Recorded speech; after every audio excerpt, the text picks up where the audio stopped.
अस्सलाम वालेकुम dear student. आज की वीडियो लेक्चर में मैं आप लोगों के साथ ई मार्किंग का पेपर डिस्कस करने जा रहा हूं, जो कि बहुत ही ज़्यादा इम्पोर्टेंट है।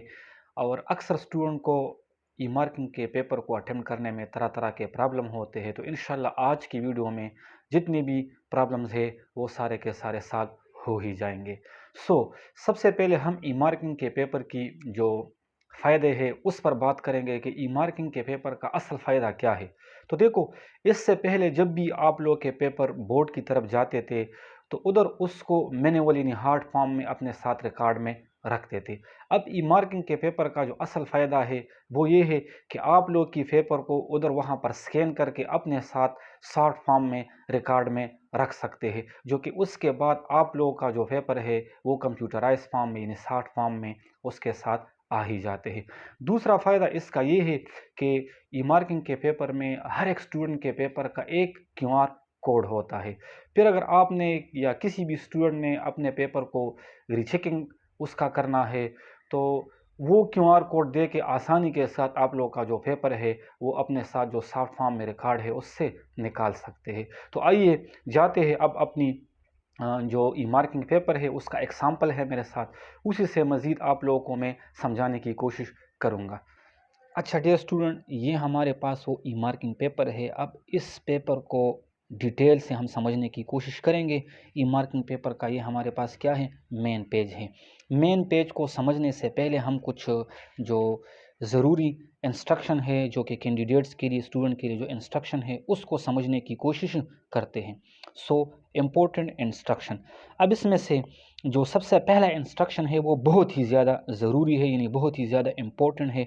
उन्होंने लिखा है कि use only black ball pen to fill the bubbles. यानी जब भी आप लोगों ने एमसीक्यूज़ के बबल्स को फिल करना हो या रोल नंबर्स के लिए बबल्स को फिल करना हो तो इसके लिए आप लोगों ने ब्लैक बॉल पेन को ही यूज़ करना है। इसके अलावा do not use marker, pencil और ink pen for bubble filling. यानी इसके अलावा आप लोग मार्कर को यूज़ नहीं कर सकते, इंक पेन या पेंसिल को यूज़ नहीं कर सकते। अच्छा स्टूडेंट, अब इसका फ़ायदा क्या है? इसका फ़ायदा ये है कि बाज़ औक़ात आप लोगों का ये जो आंसर शीट है ये गीला हो जाता है। गीला होने की वजह से जो मार्कर या पेंसिल या जो इंक पेन से जो आप लोगों ने बबल्स को फिल की हो तो वो रिमूव हो सकता है, क्योंकि बाद में इस पेपर की स्कैनिंग होती है। तो स्कैनिंग में फिर आप लोगों के पास जो आप लोगों का अपना रोल नंबर है या जो एमसीक्यूज़ है वो सही तरीके से स्कैन नहीं होगा।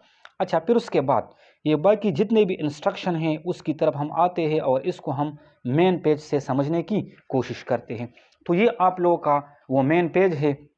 अब देखो, मेन पेज में आप लोगों के पास क्या है, एग्ज़ामिनेशन। यहाँ पर आप लोगों ने एग्ज़ाम लिखना होगा, सप्ली है, एनुअल है, जो भी है वो आप लोगों ने यहाँ पर लिखना है।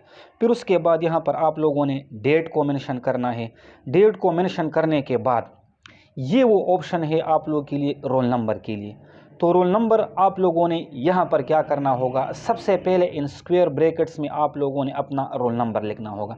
मिसाल के तौर पर रोल नंबर है मेरे पास, जनरली एग्जांपल के तौर पर मैं कंसिडर कर रहा हूँ 1 2 3 4 5 6। ये मैंने एक जनरल रोल नंबर कंसिडर किया है। बाकी हर एक स्टूडेंट को बोर्ड की तरफ से अपना एक रोल नंबर इशू किया गया होगा, तो वो रोल नंबर सबसे पहले आप लोगों ने यहाँ पर लिखना है। फिर उसके बाद हर एक हिंसे के नीचे अपना जो बबल्स है उसको आप लोगों ने फिल करना है, ठीक है ना। जिस तरह से यहाँ पर 1 है तो आप लोगों ने यहाँ पर किसको फिल करना होगा, 1 को। सिमिलरली यहाँ पर 2 है तो 2 के नीचे आप लोगों ने 2 वाला जो बबल है वो इसको आप लोगों ने इस तरह से फिल करना है। इसी तरह से हर एक नंबर के नीचे आप लोगों ने अपना बबल्स क्या करना होगा, फिल करना होगा। फिर उसके बाद यहाँ पर आप लोग के पास सब्जेक्ट है, यानी लेट्स सपोज अगर इंग्लिश का पेपर है तो इंग्लिश वाला बबल्स आप लोगों ने फिल करना है। अगर केमिस्ट्री का हो तो केमिस्ट्री का बबल आप लोगों ने फिल करना है। अगर फिजिक्स का हो तो फिजिक्स का बबल आप लोगों ने फिल करना है। ये क्लास 9 के लिए है। इसी तरह से फर्स्ट ईयर के लिए भी बिल्कुल सेम टू सेम इसी तरह से ही होगा। यानी जो पेपर आप लोगों ने अटेम्प्ट करना है, जो पेपर है आप लोगों का, उसी वाले बबल्स को आप लोगों ने क्या करना है, फिल करना है। क्लियर। सिमिलरली ये फर्स्ट, सेकंड और 9 10 दोनों के लिए यही सेम पैटर्न है। फिर उसके बाद ये वो आप लोग के पास QR कोड है जिसके बारे में मैंने आप लोग को पहले बता दिया था। अच्छा, अब इसके बाद जाते हैं सेक्शन बी की तरफ कि सेक्शन बी को आप लोगों ने किस तरह से अटेम्प्ट करना है। तो देखो, उन्होंने यहाँ पर भी जनरली अपनी तरफ से कुछ एग्जाम्पल कंसिडर कर दिया है कि लेट सपोज आप लोग के पास एक रोल नंबर है 207419, जो कि हर एक स्टूडेंट को बोर्ड की तरफ से इस तरह का एक रोल नंबर इशू किया गया होगा। तो आप लोगों ने करना क्या है, सबसे पहले इन स्क्वायर ब्रैकेट्स में आप लोगों ने या स्क्वायर बॉक्सेस में आप लोगों ने क्या लिखना है, अपना रोल नंबर लिखना है। फिर उसके बाद 2 के नीचे 2 वाला बबल्स फिल करना है, 0 के नीचे। इसी तरह से हर एक रोल नंबर या हर एक हिस्से के नीचे आप लोगों ने अपना बबल्स फिल करना है। दूसरा पॉइंट, आप लोग इस तरह से मतलब फिल नहीं कर सकते, ये गलत है। आप लोग टिक नहीं लगा सकते, ये भी गलत है। आप क्रॉस भी नहीं कर सकते, इस तरह से भी आप लोग फिल नहीं कर सकते। या ऐसा भी आप नहीं कर सकते कि यहाँ पर 2 है और 2 के नीचे आप लोगों ने 2 खाने फिल किए हों, क्योंकि ये 2 वाला है और ये साथ में 4 वाला है। तो इस तरह से भी आप लोग का जो रोल नंबर है वो गलत कंसिडर किया जाएगा, क्योंकि ये कंप्यूटर की मदद से चेक करेंगे। नंबर गलत हो तो इसकी मदद से आप लोगों का जो पेपर है वो एब्सेंट मार्क किया जा सकता है, क्योंकि वहाँ पर आप लोगों का जो रोल नंबर है वो मैच नहीं करेगा। अच्छा डियर स्टूडेंट, अब हम सेक्शन बी की ऊपर बात करते हैं कि सेक्शन बी को हमने किस तरह से अटेम्प्ट करना होगा। तो जाते हैं सेक्शन बी की तरफ। ये देखो, यहाँ पर आप लोगों को नज़र आ रहा है सेक्शन बी। सेक्शन बी में यहाँ पर क्या लिखा है, क्वेश्चन नंबर 1। अच्छा, सेक्शन बी को समझने से पहले आप लोगों ने फर्स्ट ईयर और सेकंड ईयर और 9th और 10 के लिए मैं ये बात कहना चाहता हूँ, चूँकि क्लास 9 और 10 की अगर हम बात करें तो उसमें सेक्शन बी में तकरीबन 11 क्वेश्चंस होते हैं और 11 में से आप लोगों ने तकरीबन 8 को अटेम्प्ट करने होते हैं। इस तरह से अगर हम फर्स्ट ईयर और सेकंड ईयर की बात करें तो फर्स्ट ईयर और सेकंड ईयर के सेक्शन बी में तकरीबन 13 क्वेश्चंस होते हैं और उनमें से आप लोगों ने 10 को अटेम्प्ट करने होते हैं। ठीक है, तो अब मेरे कहने का मतलब ये है कि लेट सपोज अगर आप लोगों के पास 11 क्वेश्चंस है और 11 में से आप लोगों ने लेट सपोज क्वेश्चन नंबर 1 को अटेम्प्ट करना है, तो क्वेश्चन नंबर 1 को आप लोग इसी पेज पर ही लिखोगे। यहाँ पर आप लोग के लिए ऊपर लिखा है क्वेश्चन नंबर 1, तो क्वेश्चन नंबर 1 को अगर आप लोग अटेम्प्ट करना चाहते हो तो उसको आप लोगों ने इसी पेज पर ही लिखना होगा। इसके अलावा एक और पॉइंट, इस एक पेज के अलावा इस क्वेश्चन नंबर 1 के लिए कोई दूसरा पेज अलाउड नहीं होगा। ठीक है ना, नहीं जितना भी आप लोगों ने लिखना हो क्वेश्चन नंबर 1 के बेस पर, तो सारा का सारा इसी एक पेज पर ही आप लोगों ने लिखना है। ठीक है, इसके अलावा एक और पॉइंट, आप लोग दरमियान में ये जो लाइन है इसको नहीं छोड़ सकते। क्लियर। फिर उसके बाद हम क्वेश्चन नंबर 2 की तरफ जाते हैं। लेट सपोज आप लोग क्वेश्चन नंबर 2 को भी अटेम्प्ट करना चाहते हो, तो क्वेश्चन नंबर 2 का जो आंसर है उसको आप लोगों ने इसी पेज पर ही लिखना होगा। इसके अलावा आप लोग किसी और पेज पर नहीं लिख सकते। क्लियर। फिर उसके बाद आगे की तरफ जाते हैं। मिसाल के तौर पर अब मैं क्वेश्चन नंबर 3 की तरफ आ चुका हूं और एक स्टूडेंट है, वो लेट सपोज क्वेश्चन नंबर 3 को अटेम्प्ट नहीं करना चाहता, यानी उसको वो अपने लिए ऑप्शन में छोड़ना चाहते हैं। तो इसके लिए करना क्या है, इसके लिए करना ये है कि आप लोगों ने इस पूरे के पूरे पेज को क्या करना होगा, खाली छोड़ना होगा। यानी अगर क्वेश्चन नंबर 3 को आप अटेम्प्ट नहीं करना चाहते तो इसके लिए आप लोगों ने इस पेज को आप लोगों ने क्या करना होगा, खाली छोड़ना होगा। फिर उसके बाद अगर आप लोग लेट सपोज क्वेश्चन नंबर 4 को अटेम्प्ट करना चाहते हो तो इसी एक पेज पर ही आप लोगों ने इसको लिखना है। तो उम्मीद करता हूँ कि आप मेरे इस बात को समझ चुके होंगे। मिसाल के तौर पर कोई दूसरा स्टूडेंट है, साथ में वो क्वेश्चन नंबर 5 को भी अटेम्प्ट करना चाहते हैं, लेकिन उसके बाद वो क्वेश्चन नंबर 6 को अटेम्प्ट नहीं करना चाहता। तो अगर वो क्वेश्चन नंबर 6 को अटेम्प्ट नहीं करना चाहता तो इस पेज को उन्होंने क्या करना होगा, खाली छोड़ना होगा।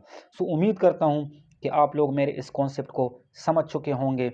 मेरे कहने का मतलब ये था कि अगर हम क्लास 9 और 10 की बात करें तो टोटल आप लोगों के लिए सेक्शन बी के लिए 11 पेजेस होंगे। 11 में से आप लोगों ने 8 को अटेम्प्ट करने होंगे। तो जिस क्वेश्चंस को आप लोगों ने अटेम्प्ट करना है उस क्वेश्चंस के लिए अलग एक पेज अलाउ किया गया होगा। इसी पेज पर ही आप लोगों ने उसका आंसर लिखना है।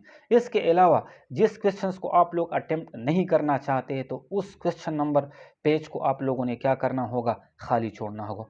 उम्मीद करता हूँ कि आप मेरे इस बात को समझ चुके होंगे। अब इसके बाद जाते हैं सेक्शन सी की तरफ। अच्छा स्टूडेंट, यहाँ पर देखो, अगर आप लोग के पास पेपर क्लास 9 और 10 का हो तो उसके लिए तकरीबन टोटल 11 क्वेश्चंस होंगे, यानी 11 पेजेस आप लोग के पास गिवन में होंगे।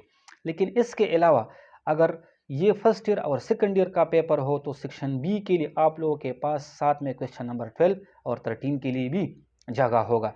फिर उसके बाद आती है सेक्शन सी।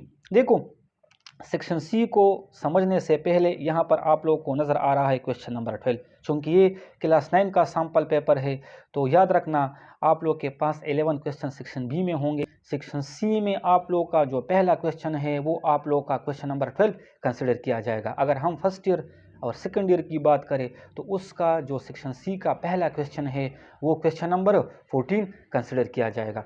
अब यहाँ पर अगर लेट सपोज आप लोगों ने सेक्शन सी को ही स्टार्ट करना है, और ज़ाहिरी बात है आपको मालूम है कि सेक्शन सी में हमारे पास दो पार्ट होते हैं, एक पार्ट ए और एक पार्ट बी। तो अगर आप लोगों ने पार्ट ए को करना है तो यहाँ पर साथ में ए लिखिए।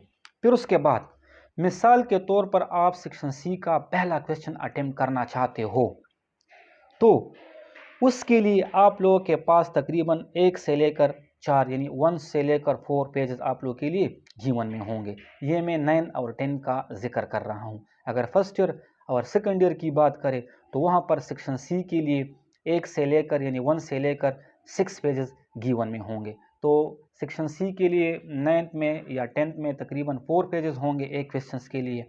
और अगर हम फर्स्ट ईयर और सेकंड ईयर की बात करें तो वहाँ पर 6 यानी 6 पेजेस होंगे। अब लेट सपोज आप सेक्शन सी का पहला क्वेश्चन अटेम्प्ट करना चाहते हो जो कि क्वेश्चन नंबर 12 आ रहा है, तो यहाँ पर आप लोगों ने पार्ट ए लिख के यहाँ पर आप लोगों ने स्टार्ट लेना होगा।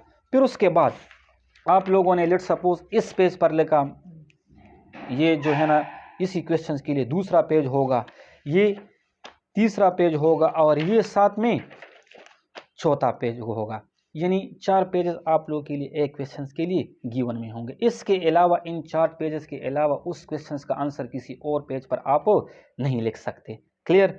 सो इन्हीं 4 पेजेस में ही आप लोगों ने सेक्शन सी का जो पार्ट ए है और पार्ट बी है वो लिखना होगा।